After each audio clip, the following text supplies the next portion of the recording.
مولایي صاحب زړه ته مې سکون نه راځي، زړه مې هر وخت خفه وي، پیسې هم ډېر راسره دي، هر یو کار ته چې ورځم هغه هم خو ښکلی مزدار کومه، زړه ته مې سکون نه راځي، زړه مې تنګېږي. مولایي صاحب یو وظیفه راله راکړه چې دا زړه مې خوشحاله وي، زړه مې د باغ په شانتې تېرېږي. یعنې په باغ کې چې کله مرغۍ ناستې وي که نه، هغه باغ کې ښکلي شور خیږي، هغه باغ خوشحاله وي. کله په هغه باغ کې ګلونه ښایسته ښایسته راخیږي، باغ خوشحاله وي، د باغ مالک خوشحاله وي.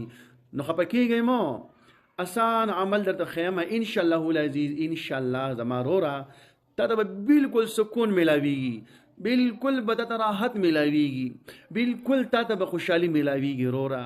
خو لیکن که ته دغه اعمال په خپل زندگی کې راولي انشاءالله العزیز، انشاءالله چې ستا به ټول کارونه سر ته رسیږي.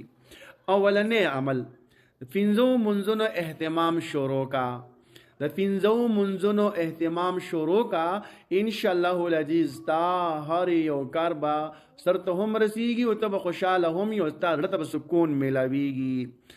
دویمه خبره که وایي چې ما ته د رزق ډېر راشي ډېرې خوشحاله زندګي تېره کړمه، یو اودس چې کله کې د مانځه دپاره په هغې په تا په مثال کې اودس مات کو، سمدستي پسې اودس وکړه، یعنې بې اودسه مګر انشاءالله العزیز انشاءالله الله به دې مالداره کړي، الله به دې د ټولې پریشانۍ ختمې کړي او د رزق دروازې به د باندې الله کولاوي کړي.